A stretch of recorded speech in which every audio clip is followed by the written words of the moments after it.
segunda de Pedro. Pedro, dijimos que Pedro le viene haciendo la recomendación, ¿verdad? Que él viene hablando, y don Luis nos hace entender que la fe sola no funciona, porque el texto dice que a esa fe agréguele, a esa fe póngale, a esa fe hágalo así, hágalo de esta manera, ¿verdad?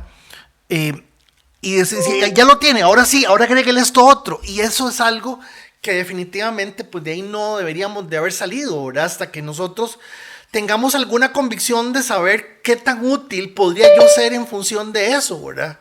Qué tan útil yo podría ser en función de esa misma realidad. Entonces Pedro decía, porque cuando les dimos a conocer el poder de la venida de nuestro Señor Jesucristo, no seguimos fábulas ingeniosamente inventadas, sino que fuimos testigos oculares de su majestad. Aquí quedamos la semana pasada. Pedro está haciendo una aseveración en función de tres cosas muy básicas. Número uno, está tratando de darle mucho sentido a lo que está diciéndoles, vean, lo que yo les estoy hablando no es paja, les estoy diciendo algo que tiene que formar sus vidas, pero que también ustedes tienen que basarlas en algo que tal vez no será visible, pero sí es algo que yo ya vi y que sé que Dios está tratando de formar y trabajar en cada uno y poner en cada uno, que es parte de lo que estamos hablando, ¿verdad? El único modelo aceptable no es la mejor versión de Federico Acuña, no es la mejor versión de Carlos Hernández, no es la mejor versión de Carlos Hernández, no es eso. Nosotros no estamos buscando a Dios para ser mejores, eso es falso. Nosotros estamos buscando a Dios porque el único interés de Dios en nosotros es que seamos formados como a la imagen del Señor Jesús, porque el Señor Jesús venció y el mundo está tan destrozado, tan destruido, y el mundo también se refiere a nuestro corazón, que si no nos mata el mundo, nos mata nuestro propio corazón. Sí, más o menos voy caminando sobre lo que estoy tratando de plantear. Entonces, una de las cosas que don Pedro está tratando de mencionar es que él refuerza su tesis amparado no solamente en el hecho de lo que ya nos ha dicho, de lo que tenemos que sufrir, primera de Pedro, sino también de que Él es testigo de la gloria del Señor, que dice que las cosas que tenemos que hacer no son por beneficio de Él, sino por nuestro propio beneficio. Entonces Él nos aclara, tema de la semana pasada, que no tomemos lo que se ha dicho a la ligera con relación a la venida del Señor.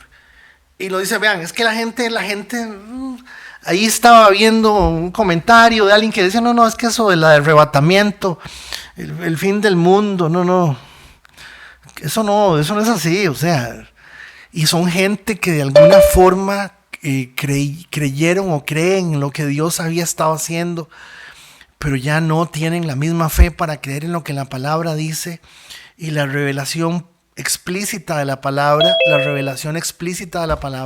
es eso que de alguna forma nos dice lo que está sucediendo. Por otro lado, Pedro dice que la gente está siguiendo fábulas ingeniosas inventadas. Yo le llamaría psicología cristiana. Terrible, que el corazoncito y que el dolor y que las heridas y que el pasado y que perdónelo, y que hace unas horas conversaba con una señora y me decía, no soporto estos ataques de pánico, llevo año y medio, y me dice, mire, perdone la pregunta, ¿usted cree que esto realmente se cure? Y entonces la respuesta es, no se cura. No se cura, señora, eso no se cura. O sea, las cosas no están en función de si yo alcanzo el beneficio sin obtener lo que Dios está tratando de mostrarme, y no es algo que venga de Dios, pero sí es algo que me permite ver a Dios en el proceso de lo que estoy experimentando. Ahora, ¿qué nos toca esta noche? Entender que Pedro vio lo que nosotros vamos a ver. Entender que al ver la gloria de Cristo, lo está viendo de una manera como simplemente la generación que reciba al Señor lo va a poder ver. La manifestación, cuando él recibió honor y gloria de Dios Padre, la majestuosa gloria le hizo esta declaración: este es mi hijo amado en quien me he complacido. Y nosotros escuchamos. No sé si me van a entender, pero en la actividad paranormal que se dio esa noche, en la actividad completamente salida de lo que estaba sucediendo, ellos lo que ven y escuchan es la voz de otra persona y notan y dicen: esto es una voz que viene del cielo. Esta declaración hecha desde el cielo cuando estábamos con él en el Monte Santo. Entonces dijimos que ese es el Monte Hermón en Cesarea de Filipo. ¿Qué sucedió en ese lugar en Cesarea de Filipo? Y que eso tiene una razón de ser, un propósito, y que eso es algo que es importante. ¿Qué necesidad hay de mostrarle a la gente una manifestación de este tipo? Bueno, una de las razones fundamentales es que, aunque nosotros los evangélicos seamos tan reacios con el asunto de Pedro, Dios utilizó a Pedro realmente como líder de la iglesia en Jerusalén, y cada vez que hubo una manifestación del Espíritu Santo en donde estemos hablando de que, como literalmente se dice, cayó el Espíritu Santo en ese grupo, Pedro estuvo presente.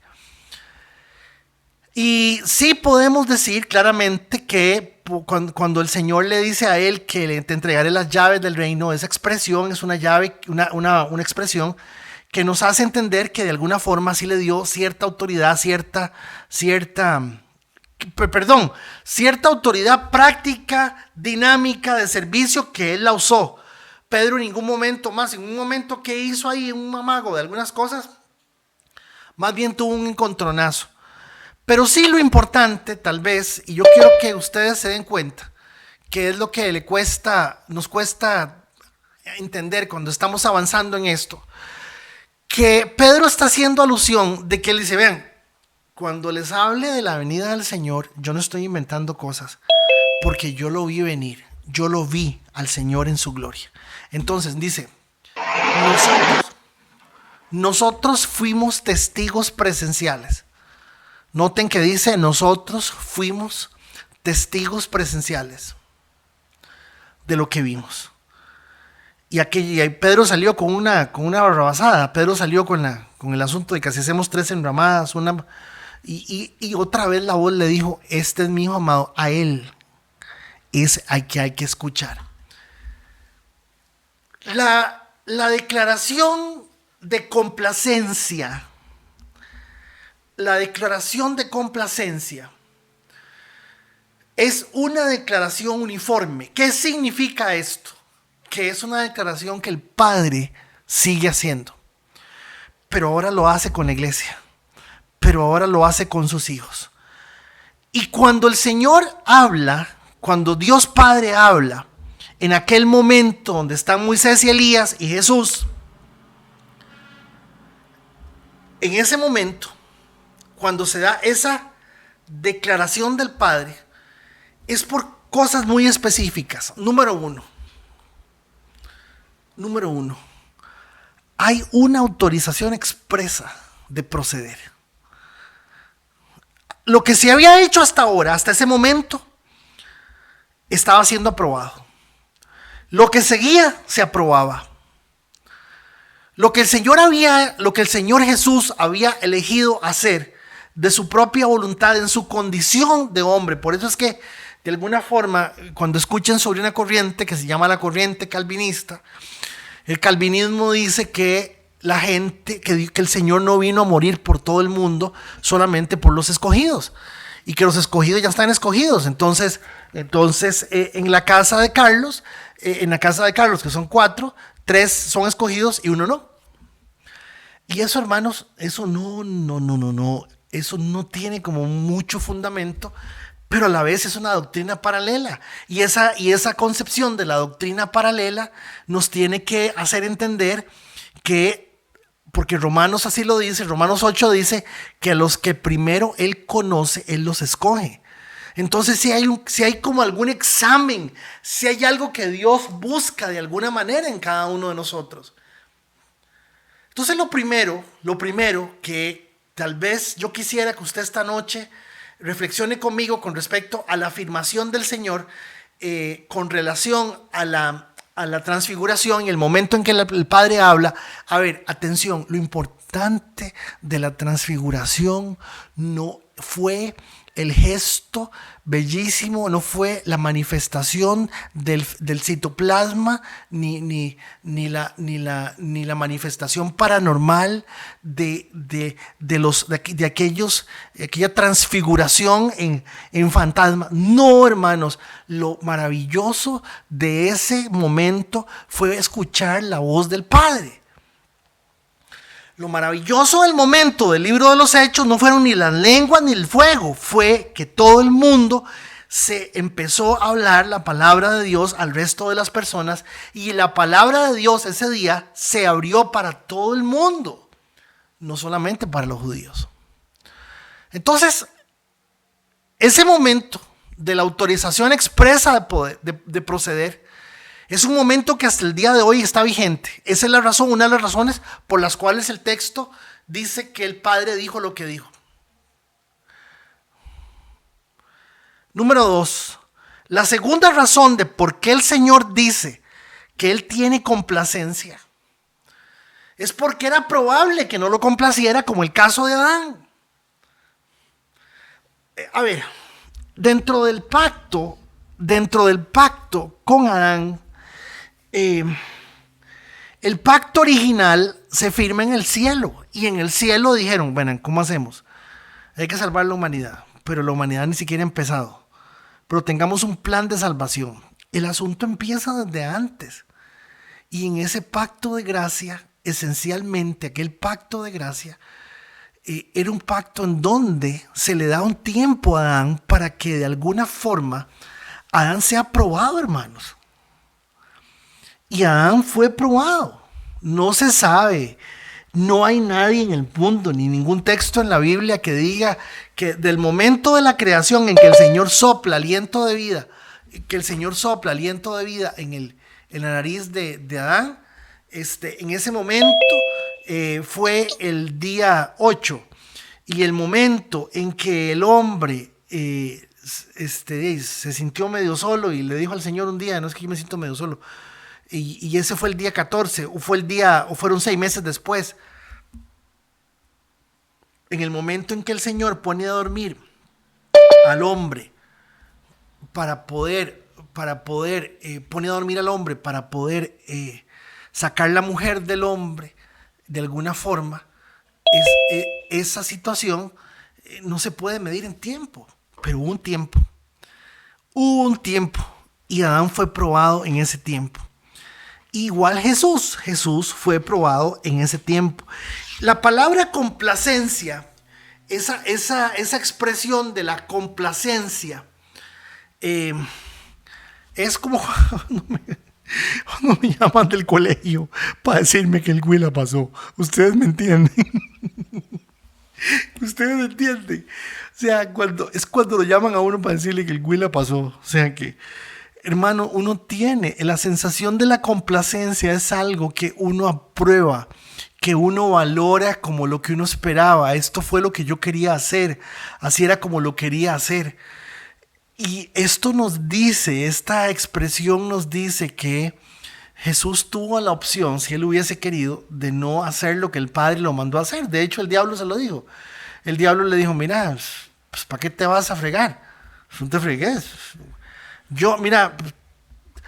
Vas a tener que ir a morir en una cruz, cumplir 33 años, morir en una cruz, pasar una vergüenza terrible, te van a escupir, te van a tratar como si fueras una lacra, para que hasta dentro de como de 2000 o 3000 años ya te tomen en serio. No, no, hombre, ¿para qué? Yo te doy la gloria y te doy todo lo que... Vean que una de las cosas interesantes de cómo actúa el diablo es ofreciendo las cosas de manera rápida. De manera rápida, fácil. Por eso es que estamos hablando, hermanos, de que no todo es congregación, de que no todo es iglesia, que el libro de Hebreos dice que podríamos estar faltando a un principio muy claro y muy definido en cuanto al orden de las cosas. Es que en la iglesia tiene que haber un apóstol. No, no tiene que haber un apóstol porque ya no pueden haber apóstoles. Entonces, no es una iglesia. No, no es una iglesia porque no se trata de lo que nosotros valoremos, es lo que la palabra dice. Entonces, ¿qué tenemos? Que el Señor nos va a autorizar la parte de nuestra vida que sigue. ¿Qué tenemos? Que lo que hemos hecho hasta ahora, el Señor nos va a decir, esto era lo que yo esperaba que hicieran. ¿Qué tenemos? Que todo aquello que se parezca al Hijo, que se parezca a lo del Hijo, que se parezca a lo que el Hijo dijo, todo aquello que tenga lo que el Hijo tiene y complace al Padre, y ese es el punto fundamental. Eso es lo que complace al Padre. Lo que complace al Padre, damas y caballeros, es lo que es el Hijo, lo que tiene el Hijo, lo que enseña el Hijo, como el Hijo lo mostró, como el Hijo lo dijo, como el Hijo. Eso es todo.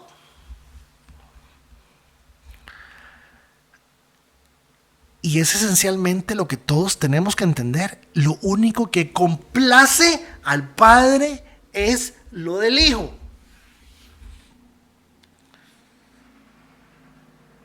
Y por eso es que no cabe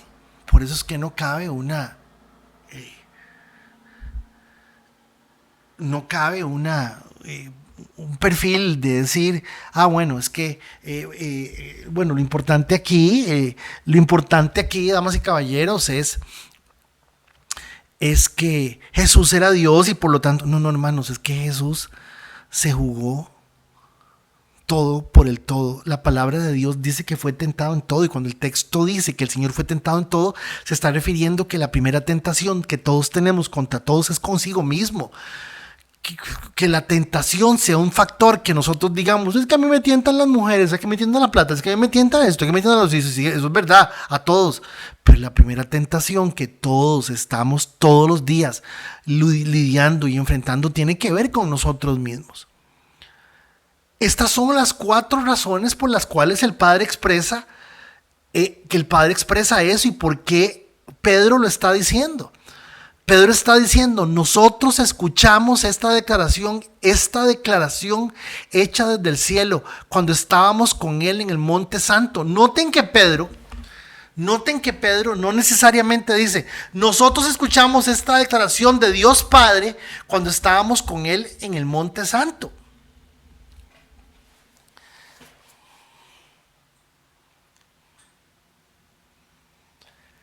El último libro de la Biblia, del Nuevo Testamento, que se escribe, es el libro de Juan, hermanos. Pues aunque digan lo que digan, fue Juan. ¿No? ¿Cómo se le ocurre a Juan empezar diciendo, en el principio era el Verbo, y el Verbo era Dios, y el Verbo era con Dios? Hermanos, lo que Juan está diciendo ya es un panorama general de exactamente todo lo que se había visto y se había pasado. ¿Dónde escribe Juan el libro de Juan, del Evangelio de Juan? Lo escribe en Patmos. Los evangelios están puestos en la Biblia en el orden en que fueron escritos. Mateo, Marcos, Lucas y Juan. Y Juan, hermanos, la forma en que escribe, para entender Juan, ¿usted quiere entender el libro de Juan? Entiéndalo como que Juan se sentó y dijo, definitivamente Jesús es Dios. Y Juan también vio al Señor en su gloria. Entonces, noten que esa expresión de Pedro la vemos registrada en el capítulo 5 del 9 al 13 de Apocalipsis. Y cantaban un nuevo cántico diciendo, digno eres de tomar el libro, de abrir sus sellos, porque tú fuiste inmolado y con tu sangre nos has redimido para Dios. De todo linaje, lengua, pueblo y nación nos has hecho para nuestro Dios reyes y sacerdotes. Reinaremos sobre la tierra. Y miré y oí la voz de muchos ángeles alrededor del trono, y de los seres vivientes, y de los ancianos, y de su número era millones de millones, que decían a gran voz: el cordero que fue inmolado es digno de tomar el poder, la riqueza, la sabiduría, la fortaleza, la honra, la gloria y la alabanza. Y a todo lo creado que está en el cielo y sobre la tierra, debajo de la tierra y en el mar, y a todas las cosas que en ellas hay. Oí decir al que está sentado en el trono y al Cordero, sea la alabanza, la honra, la gloria, el poder por los siglos de los siglos. Y esto lo escribe Juan casualmente, porque Jesús fue el que logró todo esto. Y noten que aquí no dejó nada por fuera. No dejó absolutamente nada por fuera. Entramos en el verso 19 para avanzar y no quedarnos ahí, porque es sencillamente el punto medular de esto: es lo que se parezca al Hijo es lo que complace al Padre. Lo que venga del Hijo es lo que complace al Padre.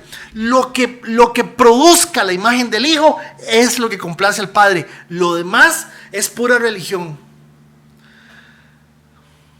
Y entonces viene Pedro y dice: y así tenemos la palabra, profética más segura, la cual hacen bien en prestar atención como una lámpara que brilla en el lugar oscuro, hasta que el día despunte y el lucero de la mañana aparezca en sus corazones. Y esa palabra profética es entender cosas muy claras. Toda la vida, la enseñanza bíblica fue mediante el sistema de transferencia oral, hasta el momento en que Moisés escribe el Pentateuco, y lo demás se fue escribiendo. Pero la enseñanza se pasaba de un lugar al otro mediante el sistema oral. Lo oral finalmente termina subordinándose a lo escrito.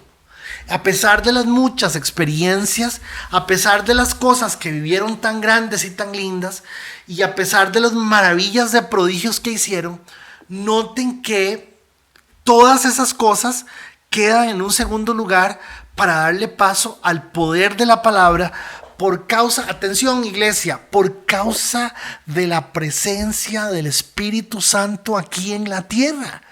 La palabra dice que la espada del Espíritu es la palabra de Dios. Entonces, la razón medular por la cual la palabra toma la preponderancia y toma la fortaleza que tiene es exactamente por el hecho de que el Espíritu Santo sea tomado en cuenta y que pueda trabajar con las personas en iguales condiciones. Cuando nosotros agarramos al Espíritu Santo de mono, de payaso, cuando cogemos al Espíritu Santo para botar gente, para escupir gente, para decir que tuve un sueño, para decir que tuve una visión, para decir un montón de cosas, hermano, nos estamos perdiendo de toda la riqueza que nos lleva al punto en donde el Espíritu Santo forma en nosotros lo que finalmente complace al Padre, que es lo que Pedro menciona que debemos de tener como un objetivo. Entonces, ¿quién más que ellos podrían haber hablado de una experiencia? ¿Quién más? Nadie más, ellos. Usted no ve a Pedro diciendo: usted no se imagina lo que fue entrar al templo de Hermosa, y entonces en ese momento había un mendigo y él me pidió plata, y yo le dije en ese momento: no tengo ni plata ni oro, pero lo que tengo te doy, levántate en el nombre de Jesús, y ¡pum!, se levantó. Y en cuanto templo yo andaba y entraba, andaba levantando. Hermanos, eso no sucedió otra vez. Pudo haber sucedido en otro lado. No todo lo que está escrito, al menos en el libro de los Hechos, fue todo lo que se registró. Tuvieron que haber sucedido más cosas. Pero esencialmente lo que se escribió era lo que era suficiente. ¿Qué más?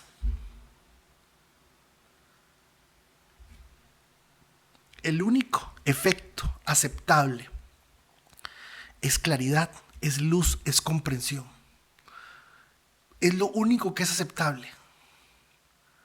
Dice, como una lámpara que brilla en el lugar oscuro, para que el día despunte y el lucero de la mañana aparezca en nuestros corazones. Ayúdenme un toque, porque yo en eso soy bien malo, pero esta expresión que está usando Pedro del lucero de la mañana se refiere a Venus. A Venus, ¿verdad? O a Saturno. Alguien que se acuerde. En la mañana, antes de que el sol se vea, salga con toda su esplendor, y por la rotación, lo que se ve es que en la mañana se puede ver a Venus o a Saturno, no recuerdo cuál. Esa es la expresión que usaban los judíos para decir que era antes de la luz, que era un momento de luz increíble. Esa se refiere a esa expresión. Venus. Es Venus, ¿verdad? Uh-huh. Sí, esa expresión es exactamente esa. Dice, como una lámpara que brilla en el lugar oscuro. Dice, como una lámpara que brilla en el lugar oscuro hasta que el día despunte y el lucero de la mañana aparezca en vuestros corazones. Se está refiriendo a que primero aparece esa estrella y pronto aparece la luz del Señor, la luz completa. Entonces es una expresión muy bonita, pero otra vez, esto es lo que está haciendo mención y dándonos a entender algo que no podemos brincarnos. Vea la parte en verde que está ahí. Así que tenemos la palabra profética más segura. ¿Por qué dice palabra profética? Porque es en sí misma la palabra escrita, la base profética que hace que la gente pueda vivir una vida que dependa de esa realidad profética. Y estamos hablando profecía como la exposición de la palabra. Estamos hablando profecía como el hecho de que seguir la palabra consecuentemente encadena el resultado de nuestra vida. No entendí. Qué fácil. Cuando usted trata y hace el esfuerzo de entender que está viviendo a partir de la palabra, hermanos y hermanas, lo que produce es que consecuentemente su vida y mi vida va usted a entender qué es lo que usted va a pasar con su vida. El año 2021 va a estar muy durísimo, hermano, qué terrible. Ahí sacaron, es que sacaron unos billetes nuevos. No, hombre, ¿cuáles billetes nuevos? Lo que hicieron fue hacer una reimpresión a lo loco de billetes para poder pagar los aguinaldos. No ve que no hay plata.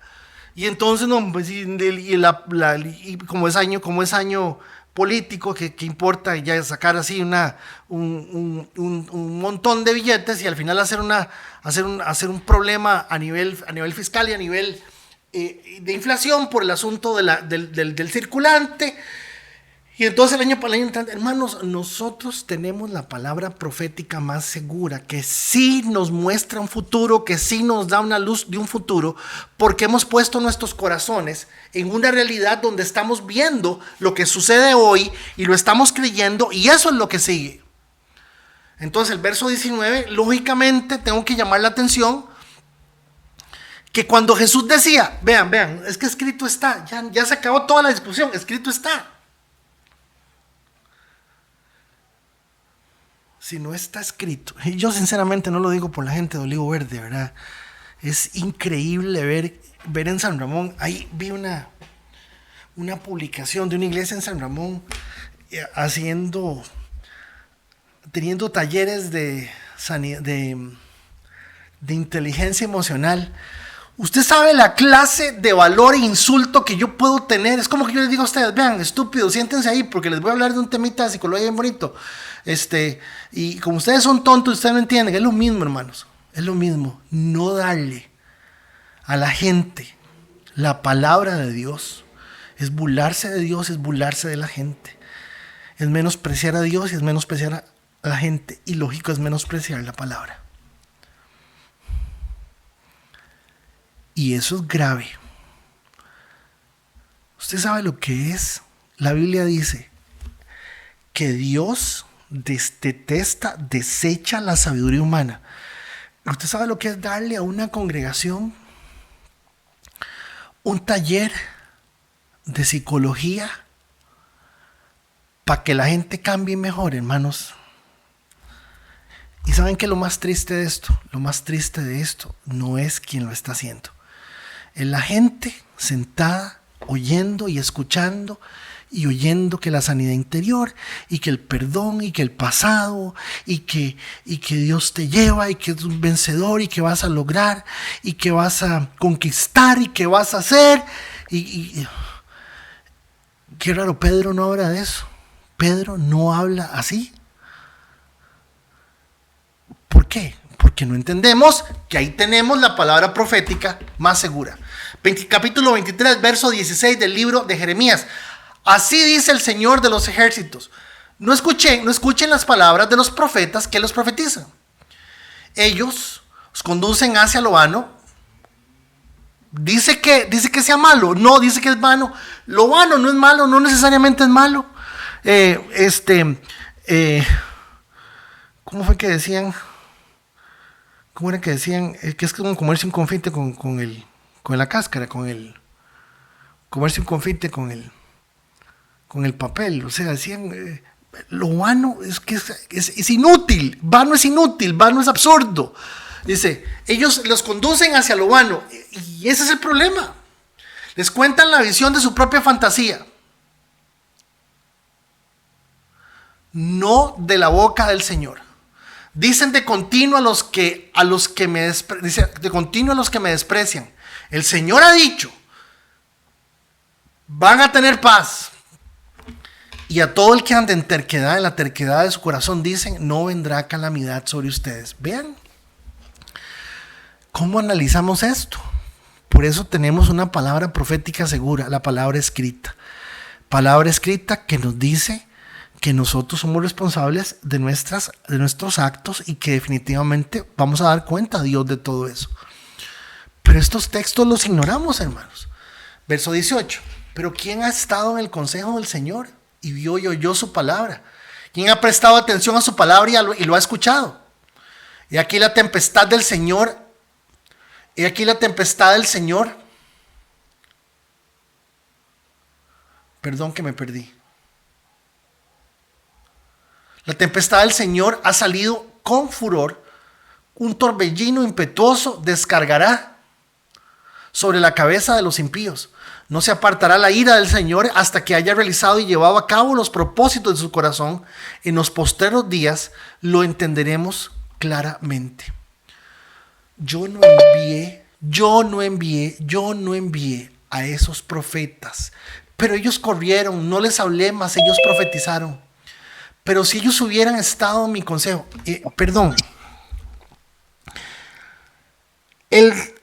hoy hace 8 salió la guía profética de Ronnie Chávez. Perdonen que mencione el nombre.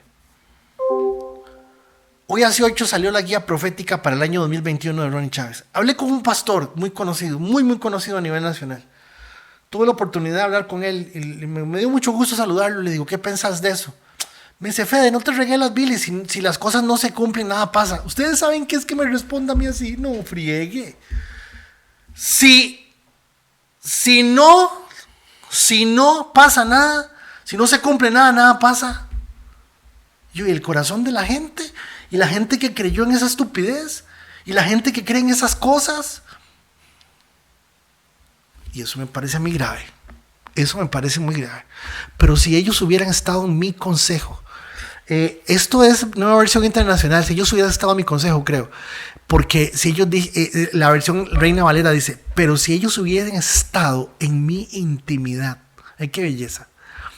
Habrían hecho oír mis palabras a mi pueblo y les habrían hecho volver de su mal camino y de la maldad de sus obras. Vean lo que es una palabra profética segura. Soy yo un Dios de cerca, declara el Señor, y un Dios de lejos.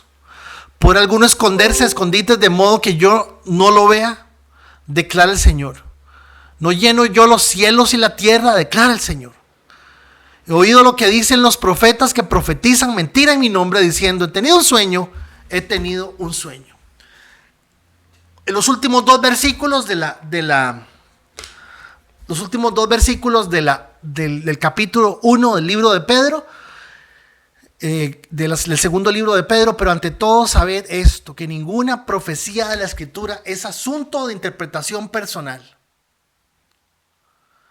Pues ninguna profecía fue dada jamás por un acto de voluntad humana, sino que hombres inspirados, la palabra inspirados es que Dios sopla. Atención con este asunto, aclaremos un punto.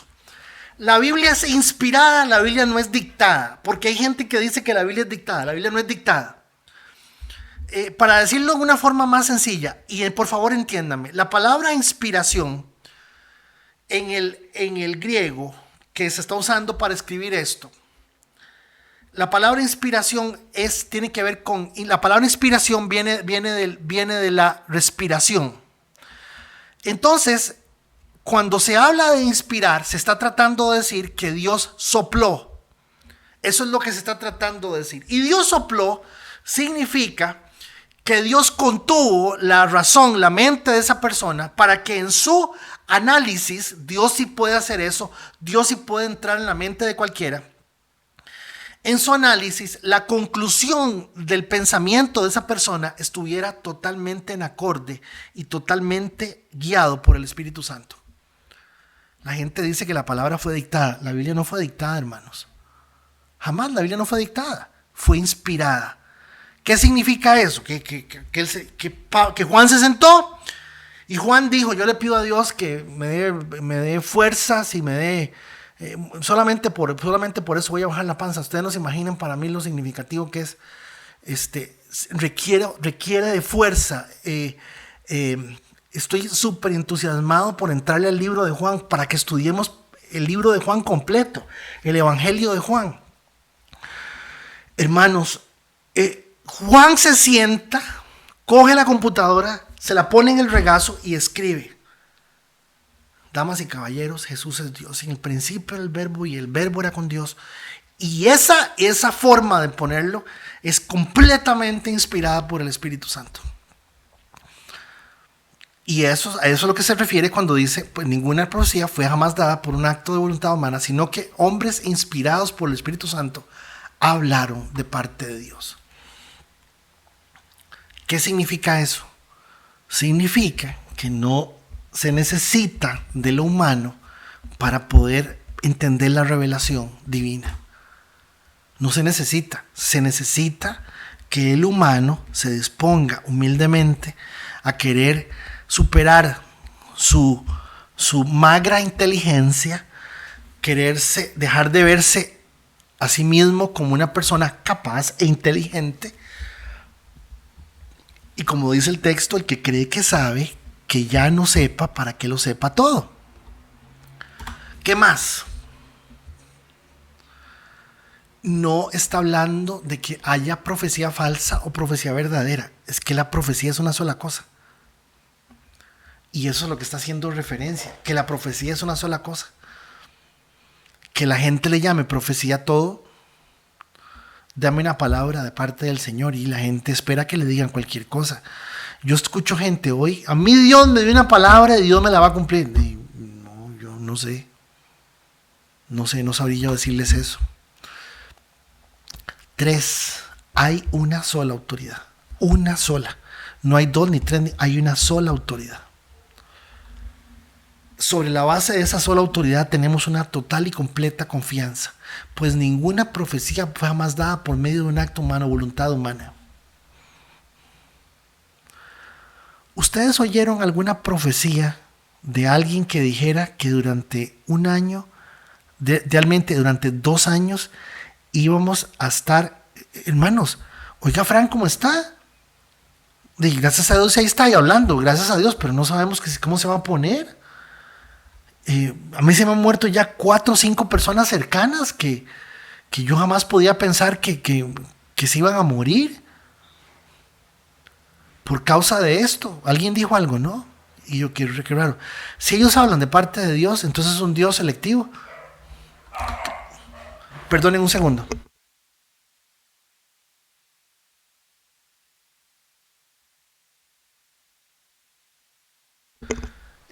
Es que aquí voy a poner una grabación como la grabación de Tigo, ¿verdad? Que de la cablera esa que dice, mire, perdone, si usted escucha algo extraño es porque nuestros funcionarios están trabajando desde su casa. Entonces, yo también. Fíjense que una de las cosas que son certeras tiene que ver con que la inspiración de nuestras escrituras provienen de una misma fuente, y la fuente es el Espíritu Santo de Dios, escrita a través de 1500 años por 37 o 38 diferentes autores, y autores de diferentes clases sociales y en diferentes condiciones, en tiempos de paz, en tiempos de guerra, en tiempos de escasez, en tiempos de abundancia. Sí, adelante. Disculpe, un par de segundos. Es que ese asunto de la inspiración, o sea, me llegó durísimo eso, está lindísimo eso, o sea, de la forma que usted lo expone es, Dios bloquea totalmente el pensamiento y la razón del ser humano, o sea, lo hizo con esos hombres, ¿verdad? Un bloqueo total de su inteligencia, sus emociones, su razón, totalmente, y dijo lo que tenía que decir él, y fue escrito. No, ¿verdad? no, tal vez la palabra bloquear no es la palabra más adecuada, pero sí lo importante es entender que al decir inspirado, te voy a poner un ejemplo. Que el que está hablando es Graving, ¿verdad? Es que yo solo tengo mi presentación y tengo la pantalla que estoy yo manejando lo que cambia, es Graving, ¿verdad? Es Graving. La inspiración es cuando usted le ponen esos videos que le ponen a uno, que ponen a Mike, aquel muchacho Mike, no sé cuál, que no tiene brazos ni piernas, y el amigo anda en patinete, en avión, en helicóptero, el amigo se tira todo, tiene 5 chiquitos, ya sacó la segunda carrera, y entonces este hombre es una inspiración. Lo importante de entender el concepto de inspiración es que cada vez que Dios sopla, porque es el vocablo que se utiliza para inspirar tiene que ver con soplar. Cada vez que Dios sopla, lo que se produce es vida. Y esa inspiración es, como por decirlo así, Graving, lo que vos como ebanista, vos como artesano, te emociona. Me gustó mucho el día que me mandaste las fotos del aparato nuevo que estabas haciendo y me dijiste, Fede, me encontré esto y me gusta y creo que le puedo hacer así, le puedo hacer así, y estabas inspirado. Ese es el punto, no es que es un bloqueo, porque es una de las cosas más bellas que tal vez tenemos que entender. Lo que estoy tratando, el punto, que es lo que Pedro está mencionando, es que la Biblia no fue dictada, que alguna gente dice que fue dictada literalmente. La única parte de la Biblia en donde no fue inspirado por Dios es el Decálogo, que fue escrito por el dedo de Dios mismo. Dios con su dedo lo escribió y lo puso en una piedra. Entonces eso es lo que hay que entender en ese sentido. Esa inspiración es que la persona es inspirada, llega a un estado de felicidad, de alegría, de plenitud, de comprensión, donde dice, no, claro, es que esto es así. Esto es que ponerlo de esta manera, hermanos. ¿Cómo es posible que ustedes, Gálatas, por ejemplo, ya no estén más ustedes sujetos a la esclavitud que antes tenían? No sean jupones. O sea, ese momento de inspiración en el cual Pablo le escribe a Gálatas es exactamente la forma y la dirección que quiere el Espíritu Santo que él tome en función de la necesidad de esa comunidad. ¿Sí me estoy comunicando? ¿De qué se hicieron? Sí, señor, correcto. Y eso es lo que hay que entender. Es inspiración versus dictado. ¿Fue dictada la Biblia? No, la Biblia no fue dictada. ¿Toda la Biblia es palabra de Dios? Sí. Hay inconsistencias graves y terribles en los textos bíblicos. Por ejemplo, en la Reina Valera, en la Reina Valera 60, inconsistencias graves y terribles. Sí, en algunos casos sí. Hay un texto que dice que en vez de caballo dice unicornio. Es una tontera, pero esencialmente el sentido genuino del texto que quiere darse a conocer, que quiere que Dios entienda, no se pierde. Número uno. Número dos, el trabajo que hace el sacerdote, que era un cura en ese tiempo, Casiodoro de Reina, haciendo la traducción, Casiodoro de Reina toma la Biblia, lo material de él, de un texto que se llama el Textus Receptus, que es un texto, por decirlo así, que era como uno de los textos considerados más importantes.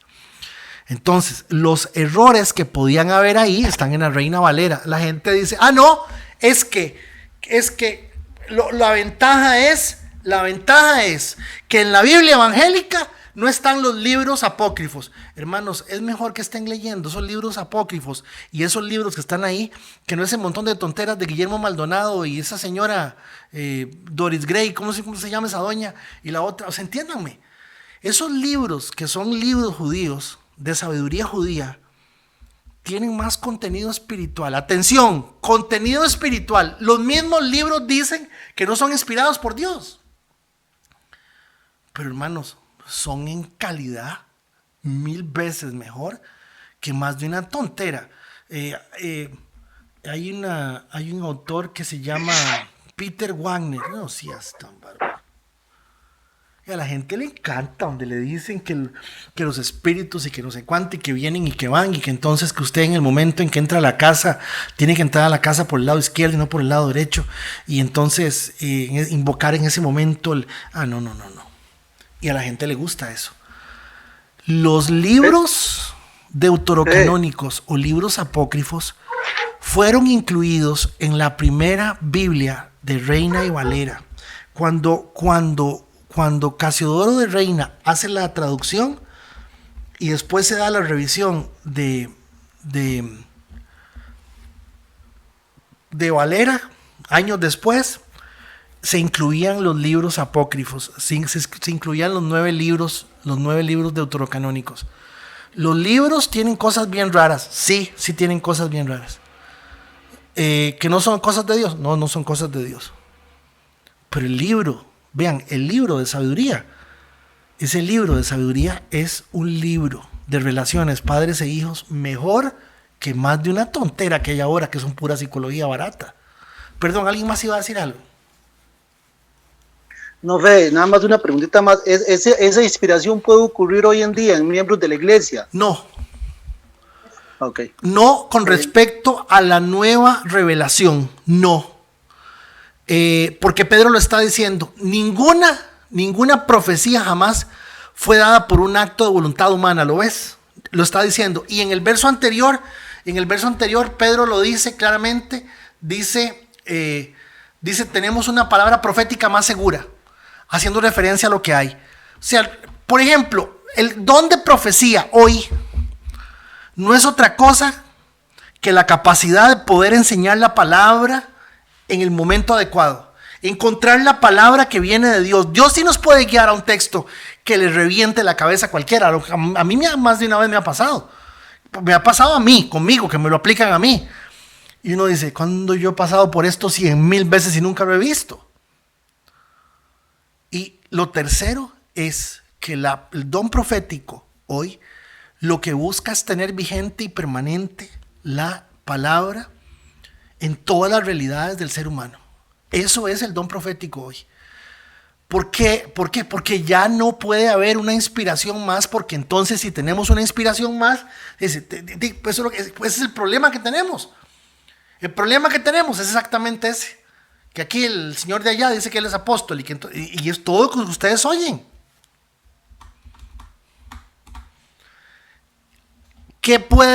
¿Cómo puede darse esa inspiración en la realidad de la dinámica del cuerpo? Bueno, que la enseñanza de la palabra sea una enseñanza adecuada, efectiva, necesaria, en donde Steven está viendo la situación que está viviendo con su realidad, en su familia, consigo mismo, que lo toca, y es simplemente algo que proviene de la palabra. No hay revelación nueva, y si alguien dice que hay revelación nueva, es simplemente falso y es pecado.